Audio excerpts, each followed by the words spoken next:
Hi, you're listening to the Connect Your Health to Life coaching podcast. I'm your host, Seth Lusk. I am a self-image coach and empowerment coach with a decade-long background in working in the health, fitness, and nutrition industry. If you're anything like I was, or the way that my clients currently are, then you might be struggling with body image issues, self-image issues, or issues with confidence. You might be trying to figure out why you can't take the ideas that you have for living your healthiest and most fulfilling life and turn them into lifelong actions. So join me in this podcast as we dive in deep on topics of mental, emotional, physical, and spiritual health. We're going to look from the perspective of an authentic and empowering mindset, and from self-awareness, self-love, and of course, how we can start taking authentic self-action towards living that healthy and fulfilling life that you know you're here to live. I'm going to bust through some of the illusions and myths that we've all been taught to believe along the way and offer you confidence and clarity. I'm so excited to have you on this journey with me. So the only question is, are you ready to find out how you can start living your most authentic and fulfilling life once and for all? Then let's get started, shall we?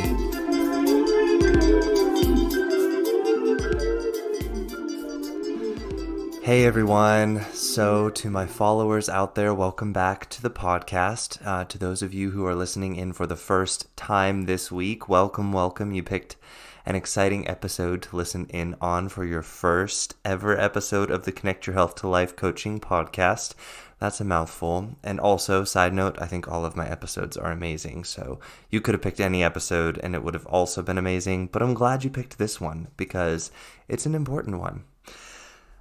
So this week, if you saw the title of the podcast, you may have guessed we're talking all about self-care.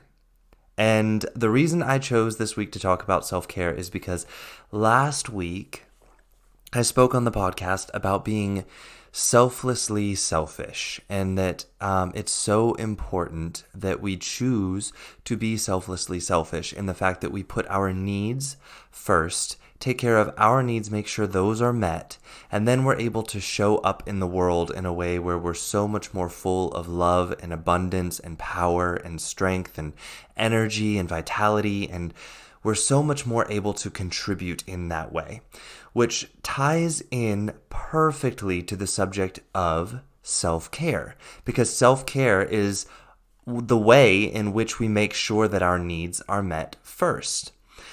And so what I notice when it comes to the topic of self-care is that there is a lot of confusion around what self-care is, what self-care isn't, how do we make sure that we're practicing our self-care, and of course, as humans, we want to believe everything is black and white, so there's a right or a wrong way to do it, and there are certain things that are so I want to kind of clear all of this up, and I want to talk about what self-care is not, and the phenomenon that I see occurring now in people that people label as self-care, but it is in fact the opposite of self-care. And I want to talk about a couple of things first before we dive into the specifics of self-care. And the first thing that I want to address is that a lot of people, when I introduce them to my work and the things that I do to help people create a powerful self-image, a loving self-image, and to become the most authentic and empowered version of themselves and their lives. And when people hear about that I do thought work to help people to have like emotional responsibility. So responsibility in how we're managing our mind and how we are viewing our emotions and how we are choosing to respond to those emotions and what we are making those emotions mean, and the things that are happening around us, how we have the power in choosing what we make those mean. And so the thing that I see a lot of people do with this kind of work, and I'm not the only coach that does this, so I also see people taking other people's work that teach things similar to what I teach, and they do the same thing with it.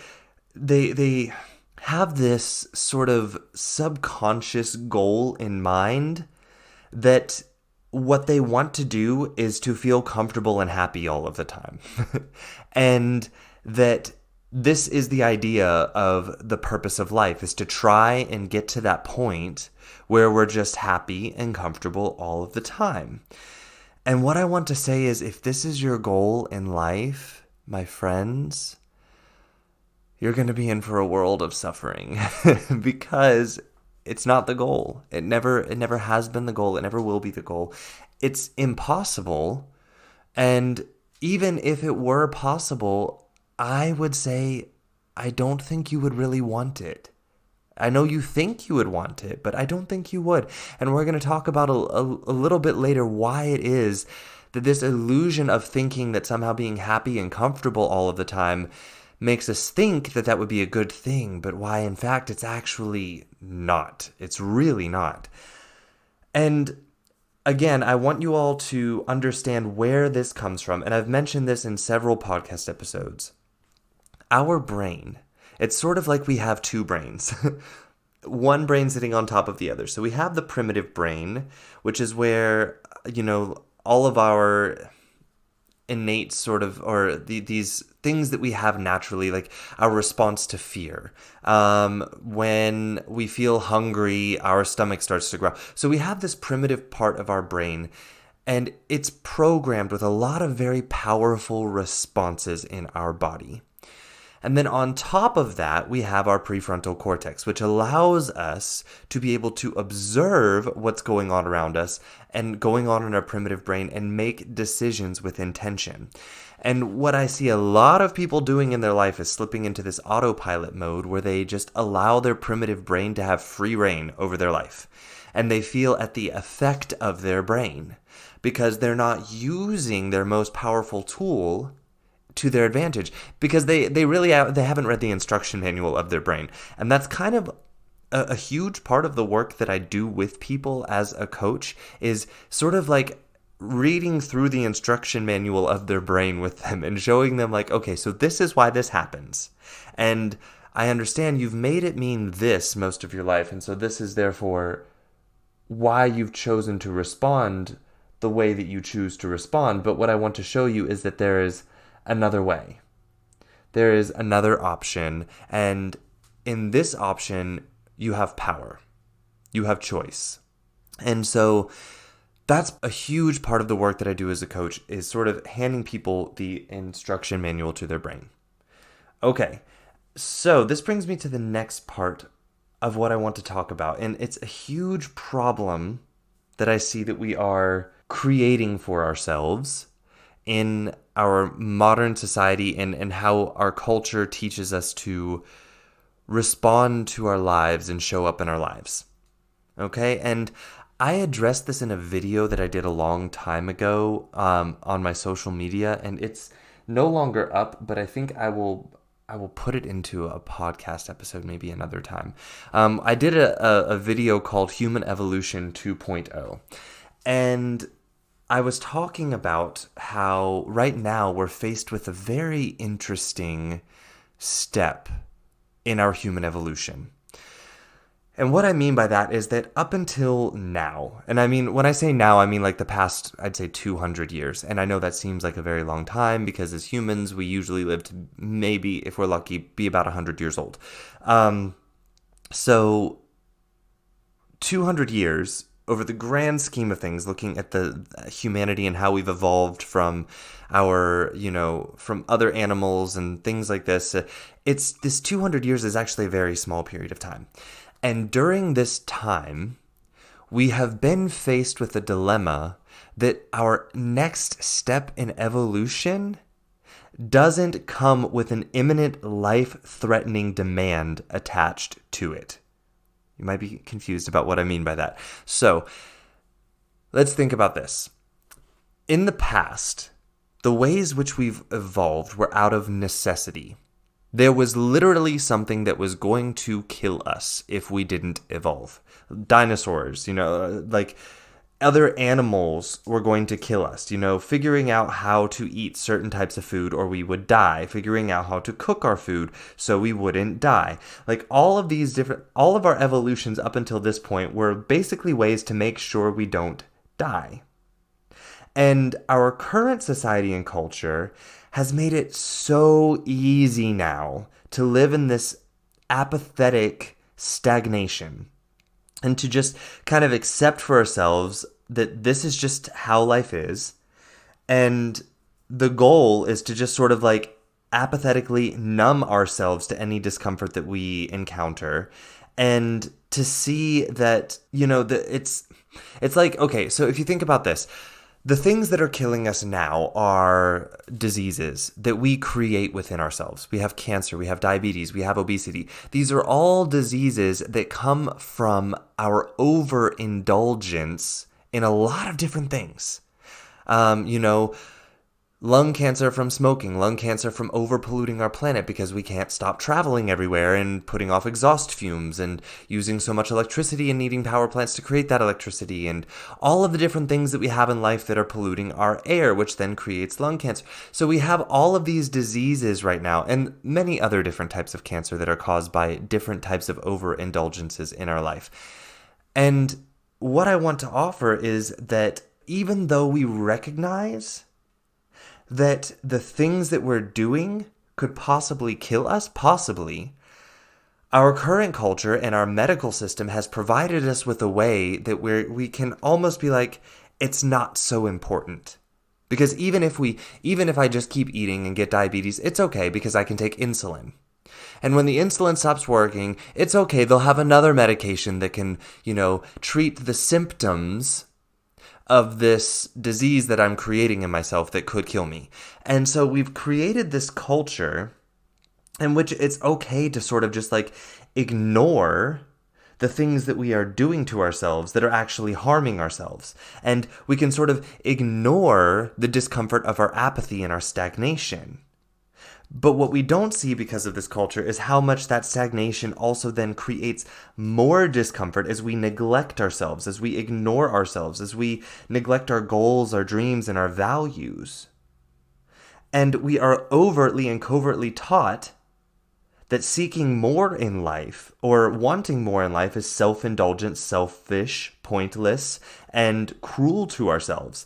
For instance, people saying like exercising and dieting is cruel. And I will say that there are ways to go about this that are cruel, and we're going to talk about that later. So what is cruel is that we tell ourselves that we cannot pursue something that we genuinely want to pursue because we don't allow ourselves to believe that we're worth it. We do not allow ourselves to believe in our worth as being 1,000% amazing no matter what we might try to do and fail at. So we choose to not try things at all. We choose to believe that our self-worth is conditional, and so therefore we don't try anything at all other than to try and be comfortable all the time. We don't want to try anything new because we're afraid of the discomfort that comes along with it. But we're already uncomfortable because we're not trying those new things that we want to try, and we're ignoring ourselves in the process. And here's what I want to offer, my friends. Growth is uncomfortable. It's supposed to be. It always has been. Evolution is and always has been uncomfortable.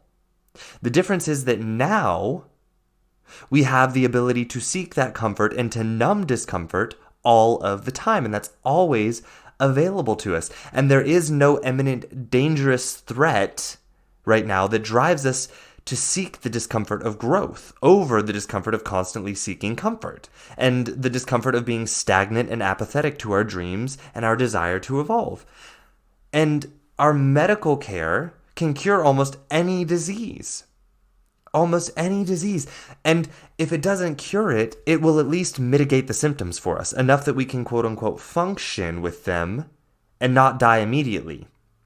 So again, as I said just a minute ago, we know that our current constant buffering and desire to seek constant comfort through eating, drinking, taking medications, all of the different things that we can do in order to try and escape discomfort of our emotions, and we know it's damaging our body, but we remain apathetic to it because we know that the doctors can make a surgery or give us some sort of medication that will undo the symptoms of the damage that we're causing to ourselves.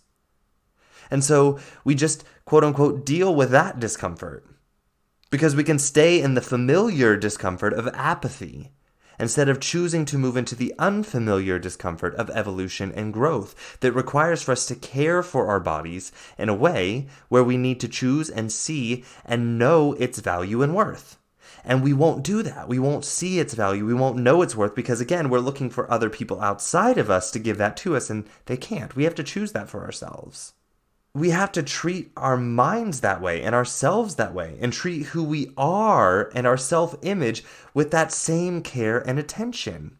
But we don't want to, because we want to give that to something outside of us, because we're so used to giving responsibility for our well-being to something outside of us, to a medicine, to a doctor, to a surgery, to a new device that we can buy, to a diet that we can try, to a new exercise routine, to a personal trainer, to, so many different things that we delegate our responsibility for our own well-being to. Which brings me to the topic of today, which is about our self-care. And how our current desire to constantly seek comfort and buffer away any uncomfortable emotions or discomfort in the human experience in order to not choose growth because that uncomfortable is unfamiliar, what I've noticed is that this has caused us to create this culture that sees self-care in this very non-serving and bipolar way. And we do this with a lot of stuff, this whole black and white thinking, right, wrong, good, bad. We also treat our self-care the same way. It's very bipolar. Either self-care is so strict and so restrictive and is used as this punishment almost to our bodies to force ourselves to be good enough by being better or to do enough to be worth something. That's one way. Or we go to the opposite extreme, where self-care is basically so apathetic and so not willing to grow because all we want to do is just try and stay comfortable all the time and ignore our goals, ignore our dreams, and say to ourselves, oh, that goal is hard, so don't do that to yourself. Just sit here and eat another cupcake, even though they're going to make you sick, because that's easier, and at least you can take a medicine later to mitigate the symptoms of diabetes, or if you get obese, you can just take some diet pills, and that feels better, so this must be loving myself. Even though what I really want is for my body to not be sick. And what I really want is that I have these dreams and ideas that I want to try, but they're scary, and this cupcake just feels less scary. And it will distract me from the fact that I'm not willing to see myself as someone worth chasing after my dreams and ideas or explore them. So you can see in both cases, self-care, by these definitions, is not actually caring for ourselves. And here is what I want to offer about self-care. It is neither of those things. It is, again, in this huge gray area in between that we always want to just overlook. Listen to me saying always. That we have this tendency to overlook. We want to not have to think because our primitive brain thinks that thinking is a waste of energy. It wants to conserve energy. So our primitive brain tries to drive us to find a black or white solution because then we don't have to think. We can just always seek comfort no matter what. Or we can just always beat up on ourselves and never be good enough. And we can never choose to see our worth. Do you see what I'm saying? So it's like our brain convinces us that it has to be either or, and that there's not this huge space of and in between. You see, here is what self-care is. Self-care is, in fact, all about loving ourselves. But our definition of love has gotten so skewed by this bipolar view of love that our modern culture gives us. That love is either being this tough love of being rude and mean and playing on people's insecurities, of someone's conditional self-worth, and then trying to use that to scare them into doing things. That's a form of self-love that I see, or love that I see people doing. They call it tough love. And love is tough, but not in this way. It's not playing on people's insecurities and their low self-worth to try and scare them into doing things. That's not love. And the other way I see people using love is they say things like to themselves like, well, just let them do whatever they want, because if I ever tell them the truth, it might hurt their feelings. And love is neither of these things. Love is neither of those things. Because in both of these situations, you're lying. There is a lie there. Because the truth is, the tough love version, you're lying about the person's self-worth. Because the person's self-worth is unconditional. And the person can also be you, by the way, not just another person. We can also be talking about self-love here. The worth is unconditional. So using love as a way to convince someone that they need to do something better in order to be worthy of more love, that's a lie. That's a lie. That's one way in which we use love as a lie. The other way in which we use love as a lie is we don't tell people our truth because we don't want to allow them to have their human experience of making it mean whatever they're going to make it mean and loving them through that. That's love. Love is the truth first, always. Truth comes first, always. And I don't mean truth as in calling someone names and because we see this as being the truth. We see truth as being like being mean to a person. But the truth means owning our responsibility in creating our reality and speaking that with love and acceptance to the other person and giving them the opportunity to respond in however way they choose to respond and loving them through that. That's truth and love. And seeing that however the other person's response to you speaking the truth does not diminish their worth either. Choosing to lie to alleviate your own discomfort of their response to your truth is not love. Love is owning that truth and owning that you are the one that's responsible for that truth, and it has nothing to do with the other person. It's about you and your view of things, and speaking that and allowing the other person to make it mean whatever they're going to make it mean and love them. I'm going to give you an example. My best friend here in Zurich, I'm not going to mention their name for privacy's sake, but we have a policy of radical honesty, and we have had many discussions about this. And by radical honesty, it means that we speak our truths to each other even when it is so uncomfortable, even when we are afraid that the other person might make it mean something that hurts their feelings and therefore might respond in a way that might not be comfortable. They might make it mean something like, okay, so sometimes I have a feeling about something, maybe something I don't like or something I do like. Like if I'm hanging out with her, and I start to get uncomfortable with the situation and I want to go home. My desire might be to do one of two things. Either number one, I don't say anything and I just remain miserable and pretend to be enjoying myself and hope that she eventually gets bored and wants to end the night so that I can finally go home and do what I want to do. Because I don't want to tell her that I want to go home, because if I tell her that I want to go home, maybe she'll make that mean that I don't like her, and then she'll get pissed off, and I don't want to deal with that discomfort, so I'd rather just not say anything at all. The other thing I might try and do is I might decide to make up a lie about why I want to go home, one that I think she couldn't possibly argue with, or see it as being my choice or my fault. So obviously this is just out of my control. It just sucks, and oh well, I have to go home. You just have to deal with that. So this way, the responsibility of going home isn't mine. It's out of my hands. Because if the responsibility is mine, then she might make it mean something negative and respond to me in a way that then makes me feel that I'm going to choose to then be uncomfortable about. So that's another way I could do it. Or I might decide to blame her or something she is doing as why I'm so uncomfortable and I want to go home, so that then she feels guilty and then feels like she has to let me go home. And I see a lot of people in friendship relationships choose one of these three options in situations similar to this, and it creates a lot of dishonesty, a lot of resentment, and it puts so much strain on the relationship.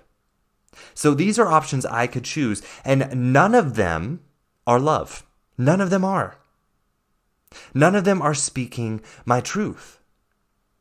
So when I choose to live by our policy of radical honesty, here's what I choose to do instead.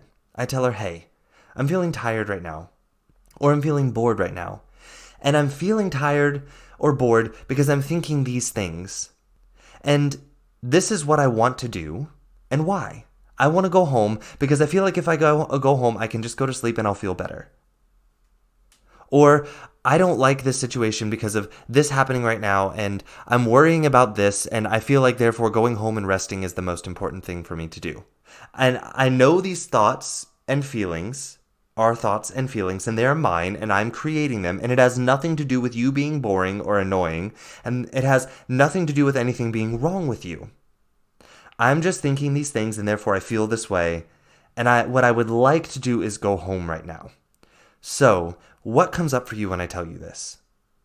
And then I allow her to respond in whatever way she's going to respond. Maybe she says, oh, well, I'm a bit bummed that you're not having fun right now. I'm having fun, and I feel sad that I'm here having fun and you're not, and you want to go home because I feel like if you go home, then I'm not going to be able to have fun and that my night is ruined. That's a possibility of what she could say. Or she might say, yeah, I understand that. I understand why you might feel this. Maybe it is better if you just go home and get a good night's rest. But here's the thing. No matter what she says, I know, because I owned my responsibility in creating my emotional experience in this moment, that also she's responsible for her emotional experience to experiencing what I'm telling her about my emotional experience. And so therefore, I don't have to make it mean something bad about me. And I can be in the discomfort of just allowing her to say whatever she's going to say and how she feels. Sometimes she may even ask me questions of, why do you think this about this certain thing? Why are you choosing to feel this way about this certain thing? And that's good, because then it causes me to, why is it that I feel uncomfortable with this situation? Why is it that I don't like this? Why is it that I'm making this occurring right now be boring for me? Could I do something right now to not feel bored? What could I do to be less boring? You know?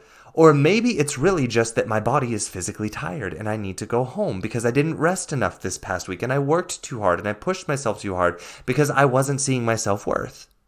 And I need to recognize that. This is my responsibility for creating this tiredness in myself, and own that. And tell her that. Speak that truth to her. Look, this is what I did this week. And I'm sorry that we had these plans and I was, being so selfishly selfish that I didn't take care of myself this week to make sure that I had the energy to do this with you, and I'm sorry. I own that responsibility for that. And next time we make plans, I'll make sure that I'm more energetic and able to do this. So you see what I'm saying here? In this situation, we are both able to be radically honest and 1000% truthful for each other and allow each other to respond however we might respond, because we're owning our own power in creating that experience and not this blame game on each other that feels more guilty, more emotionally uncomfortable. And this is what love is about. Love is about truth first, always. So you might be wondering, how does this apply to self-care? Self-care is always about love. Sorry, I just hit my hand on the desk. Self-care is always about love, but it is about our self-love. So self-care requires for us to always tell ourselves the truth, even when it is so uncomfortable and we know how we might respond to that truth. We know our beliefs surrounding what we're about to tell ourselves, and we know what's going to come up, and we don't try and cover up that truth. We don't try and buffer it away with alcohol or food or television or social media or having a conversation with someone or, doing something to distract ourselves to seek immediate comfort instead of sticking with the discomfort of speaking our truth. Self-care is not seeking that instantly gratifying pleasure. But self-care is also not abusive in the way that we are cruel to ourselves and neglect ourselves and our true needs to try and be better or be good enough. It's not avoiding the truth to try and seek instant pleasure. It's not avoiding the truth by neglecting ourselves to try and be better and be good enough by abusing ourselves. No, self-care is love. And love means truth first all of the time. We tell ourselves the truth and then allow ourselves to respond to the truth in a way that is genuine. And then seek the truth behind that response and love ourselves entirely through that process. That is self-care. which may mean that we choose something that we know is good for us in the long run, and that we want to choose, but right now it feels annoying. It feels inconvenient. It feels uncomfortable to choose it. But we choose it anyways. And then we feel our mind and our body throw up all of the thoughts and emotions that it's going to throw up. Throw its temper tantrum, and we stay there. We stay with our temper tantrum. We allow it, and we listen to it. We hear the truth, our truth behind where it's coming from.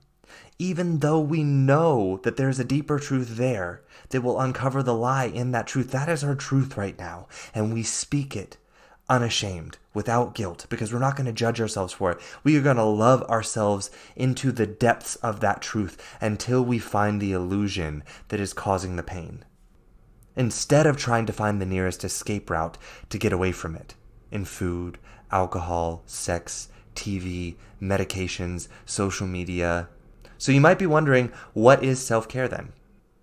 How does this information apply to how we look at self-care? Self-care is any action taken to take care of ourselves and being the most authentic version of ourselves with all of our truths, with all of our emotional experiences and all of our truest desires, not the false desires that we let get in the way because we're trying to buffer away discomfort, but our true desires, that desire to want to explore, I wonder what would happen if I went after my PhD.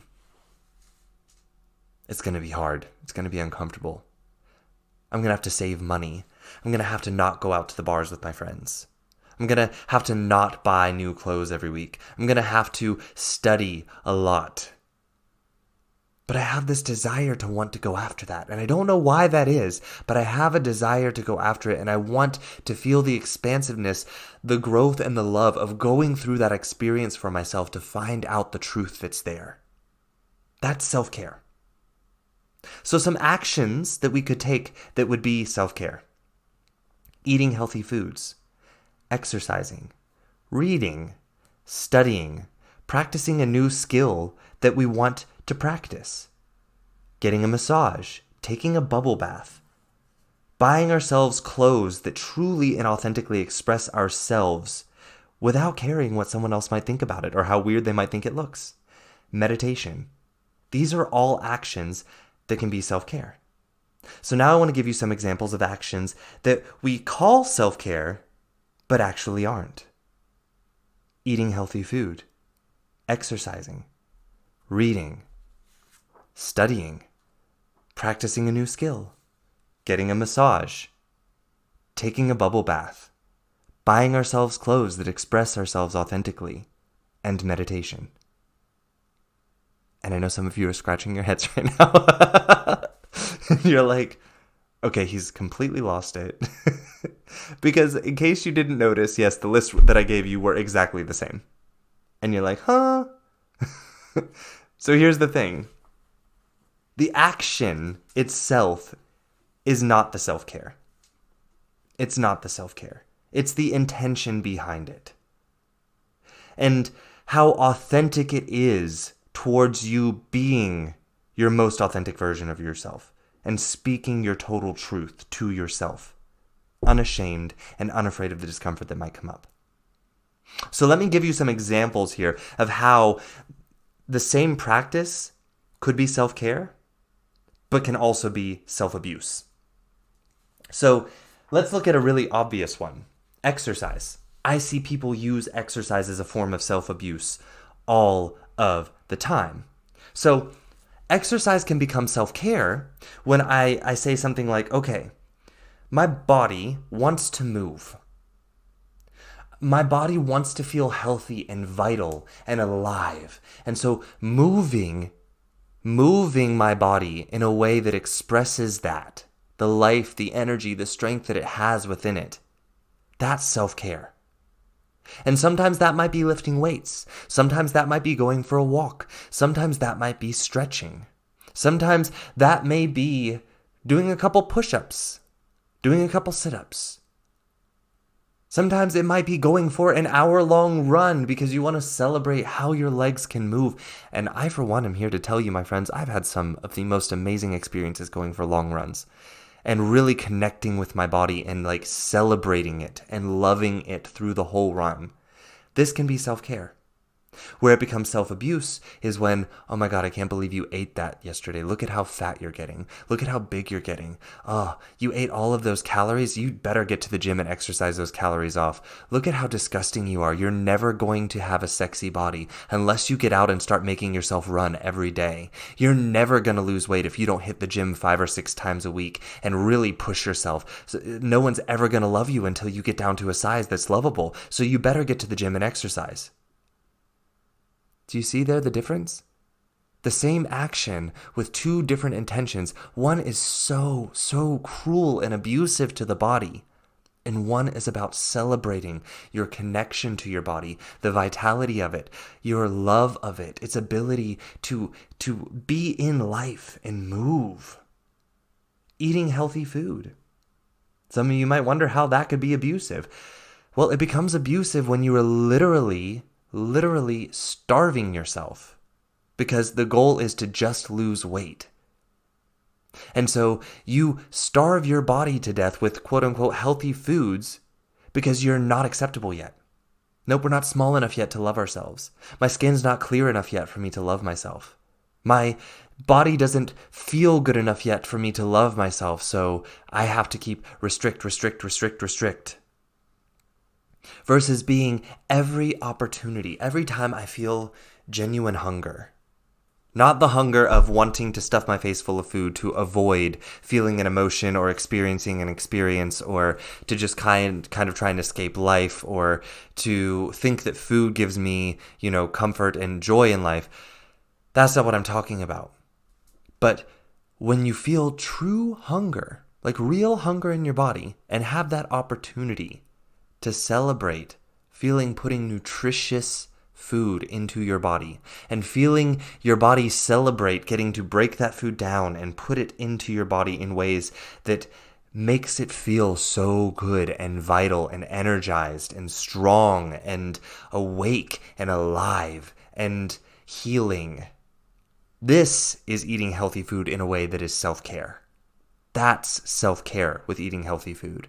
Not, oh, well, I still weigh 200 pounds, so I'm still fat, so I have to only eat a salad today. That's it. No dressing on it because no, can't have those calories. That's eating healthy, quote unquote healthy, in a way that is self-abuse. That's not self-care. So this is how you can kind of see, I can go through this list of things, buying clothes for ourselves that express ourselves authentically. When I need clothes and I go to the store and I'm going to buy some clothes that I need, like I need a new pair of shorts, and there are 3 pairs of shorts there, and one pair I'm like, oh, I really love those shorts, those truly express me, but what will other people think of me?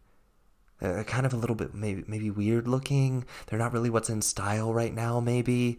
And maybe they're a little bit inappropriate. I don't know. But I love them and I love how I feel in them. Buying those shorts because you love them on yourself and you love how you feel in them, that's self-care.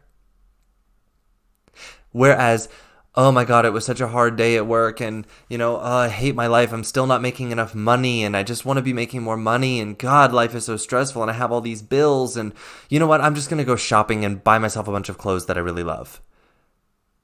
That's not self-care because your ultimate goal is that you want to feel financially free. You want to feel worthy enough in your life. You want to learn how to manage your stress and to feel good enough. And by distracting yourself from that, by going out and doing the retail therapy route of buying yourself a bunch of quote unquote nice clothes, really what you've done is you've told yourself you're not allowed to experience that right now. You're not allowed to experience the discomfort that you're in right now in your life. You need to avoid that and try and seek comfort right now instead of getting to the truth behind why it is that you are in this position in your life right now and being with that. And choosing instead, you know what, I could go out and buy myself clothes right now, but my higher goal is that I want to feel financially free. And if I go out and spend $300 right now on clothes to try and distract myself that I don't feel financially free, then I create more financial burden on myself. Recognizing that and then choosing, no, I'm going to be here in this discomfort right now. I'm going to be here in this emotional experience of feeling uncomfortable and be with myself and experience all of that for my higher good. For me to allow myself to understand, why is it that I am in this position? Why is it that I feel this way? What am I telling myself? What actions am I taking right now that's creating this burden on myself? Self-care is all about choosing the appropriate discomfort because you are worth feeling that discomfort.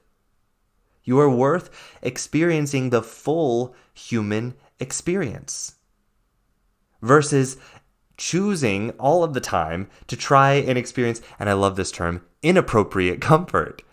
I was listening to a podcast not too long ago where they were talking about this concept of inappropriate comfort and how our culture these days teaches us to seek this level of inappropriate comfort all of the time, that we feel that we are entitled to this level of comfort at all points in time in our life, and that the goal in life is to just always try to be comfortable. And it's not because we're like evil, selfish beings. That's not why. This is, again, it goes back to the primitive brain. The primitive brain thinks comfort means we're safe and we're going to stay alive. Which is why, again, right now, we have this choice in evolving past that part of our primitive brain and to use our higher brain to recognize what the primitive brain is trying to do and then make a choice consciously of how we can create that in our life in a way that serves us. But again, we're at this point in human evolution where it's so easy to choose apathy instead. So comfort is available to us in so many different forms, and it's right there, a button away, that it's so much easier to seek the comfort all the time, to seek the instant gratification, pleasure all of the time. And the thing is, I know that most of us conceptually know that this idea of being comfortable and happy all of the time is absurd. We know conceptually that it's absurd. But again, we have these two brains. And because we don't choose to be in our truth enough and be in the discomfort of being in our truth enough, we never allow our higher brain to figure out why our primitive brain causes us to take these actions of always seeking comfort and giving into urges that don't serve us all of the time, with the motivation of just trying to be happy and comfortable all of the time, and subconsciously believing that that's the goal. And we take actions constantly to try and do just that. And what I'm asking you to do is to stop trying to escape that discomfort of your primitive brain wanting you to seek immediate comfort and being like, I see you there. I see you. It's okay. I understand what you're trying to do here. You want to protect me. You think if I go after this glass of wine right now, if I go after that plate full of food right now, if I go after that cake sitting on the counter right now, if I turn on this television and binge watch this TV show until it's time to pass out and fall asleep and wake up and start tomorrow, if I go out with my friends and have drinks tonight and get schmammered drunk and then pass out and go to sleep, I know that that feels like safety because I'm avoiding this discomfort right now. And I know that you think that this discomfort means that I'm probably going to die, but it's not going to kill me. I need to figure out the truth behind this. I want to figure out the truth behind this because that's going to serve me here. That's going to serve me in becoming my most fulfilled and authentic version of myself. And that is self-care, my friends. That is choosing self-care. Self-care is when you've had the hard day and your friends invite you out for drinks to try and, relax and unwind from the day. It's choosing to go home and sit in silence and be uncomfortable with all of the feelings of stress and discovering your truth underneath it. Why am I feeling stressed? What am I making my daily job and activities that I'm doing in my life mean that is causing me to experience so much stress? What parts of my life am I accepting that I just have to live in and constantly be in that I'm feeling stressed about that maybe I need to change this? Maybe I want to change this. Maybe I don't in fact want to stay at this job just because it pays me a good amount of money, because what I really want is to be doing this work over here. Maybe it's making less money, but that's what I genuinely want to explore and do and find out what's there for me. That's self-care. That is self-care. Instead, what I see people doing is that Anytime we start to experience emotional discomfort in ourselves or we see it in others, we seek an immediate external solution for the discomfort. And what I want to offer is that as long as the discomfort is there, don't seek a solution for it.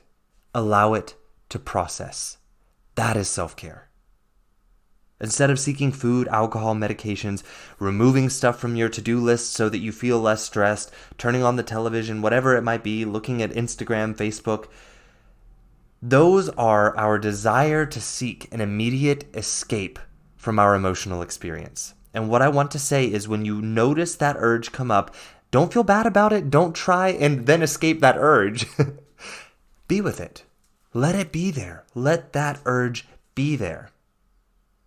And my friends, this is actually what meditation is for. And I know so many people that try and use meditation as a way to escape stress and to escape themselves. And they think that if they don't feel completely stress-free by the end of a meditation session, that they've done it wrong, that the idea is to just get rid of all the bad thoughts, get rid of all the stressful thoughts.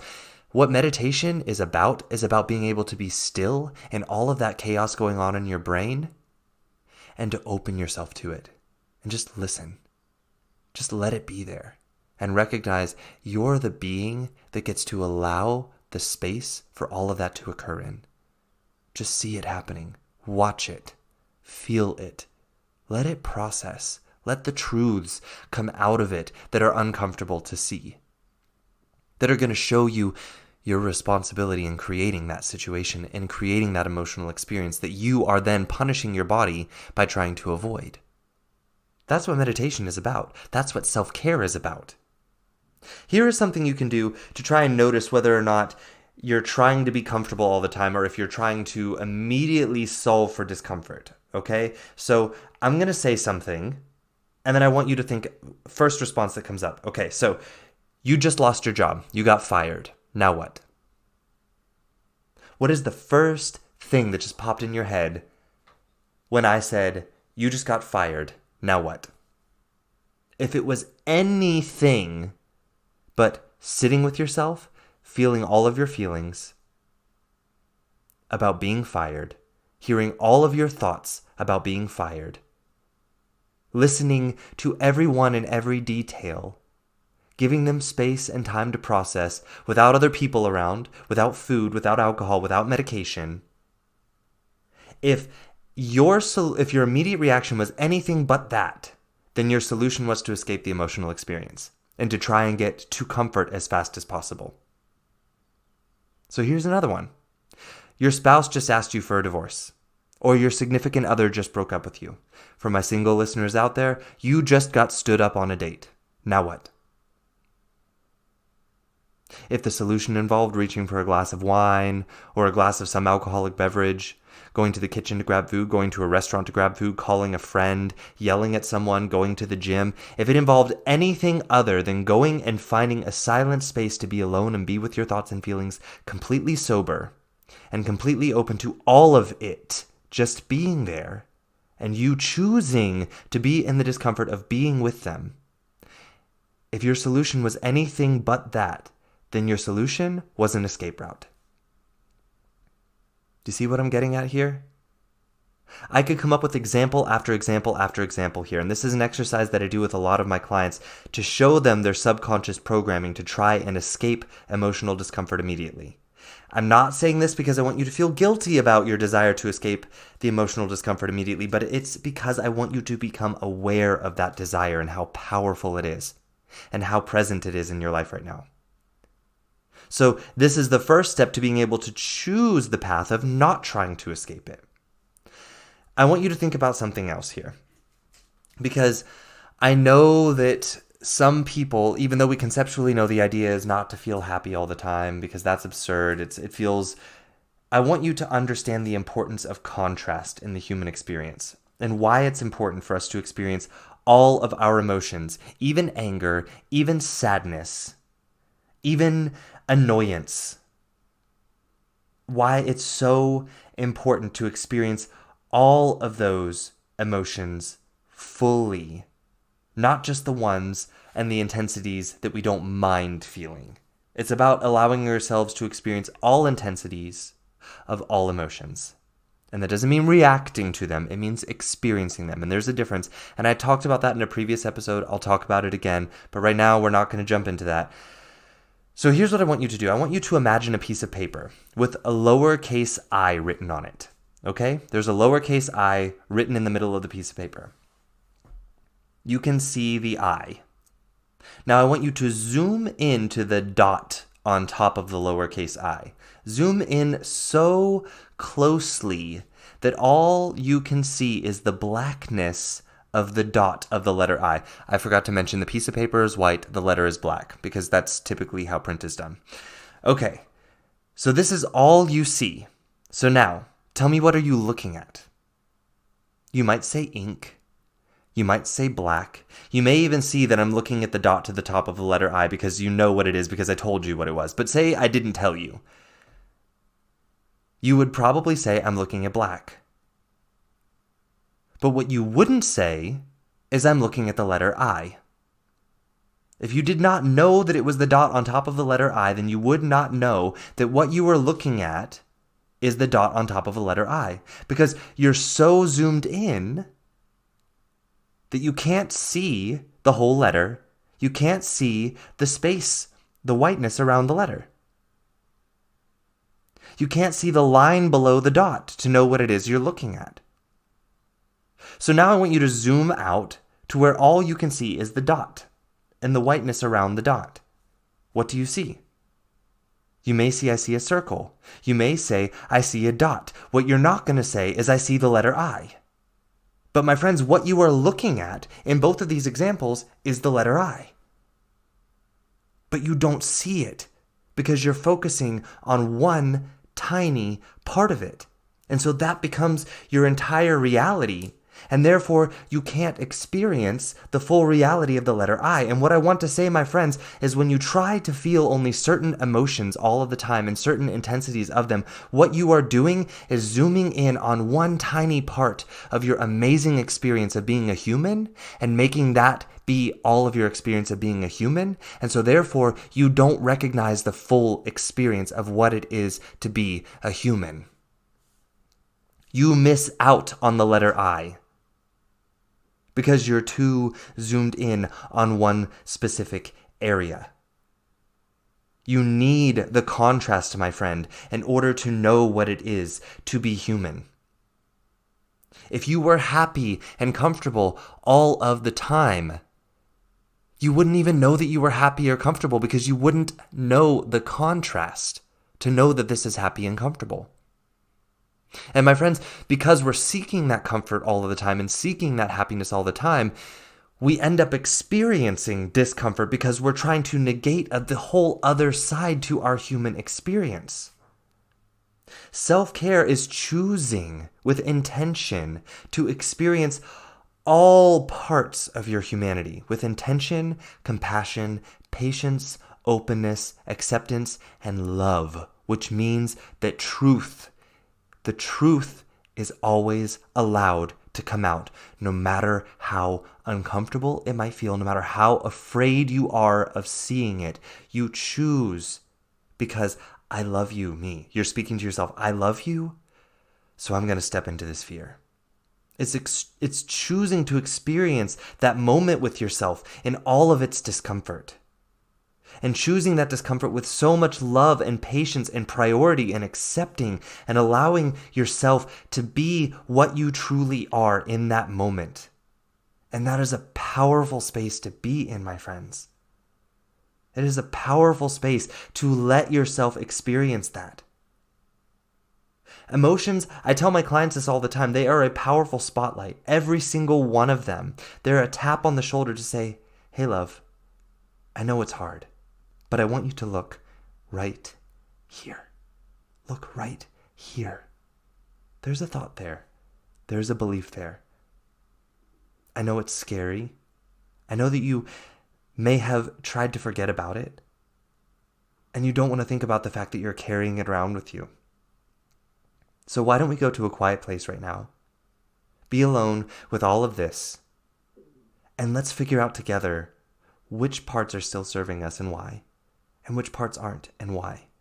So we can come back to this journey of life full of love, power, and abundance with ourselves. Every emotion is there to say just that. And the brand of self-care that we're being taught to practice doesn't allow us to do that. The brand of self-care that we're being taught to practice is all about getting away from that emotional experience as fast as possible. That's not self-care. It's self-avoidance. It's self-neglect. It's self-abuse. Self-care is saying instead, this is uncomfortable, but I still choose you. This is uncomfortable, so it must be important. So yes, self, I choose you. I have the time for you.